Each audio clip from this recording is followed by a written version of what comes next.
मालक पगार वाढ झाली असते तर थोडी. काय पगार पाणी घेऊन येता पगार वाढ. पाणी घेऊन ये म्हणलं ना.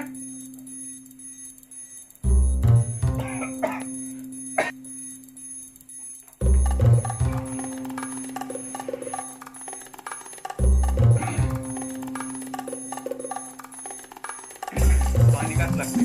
पगार वाढ. पगार बिगार काय वाढणार नाही. जा चल.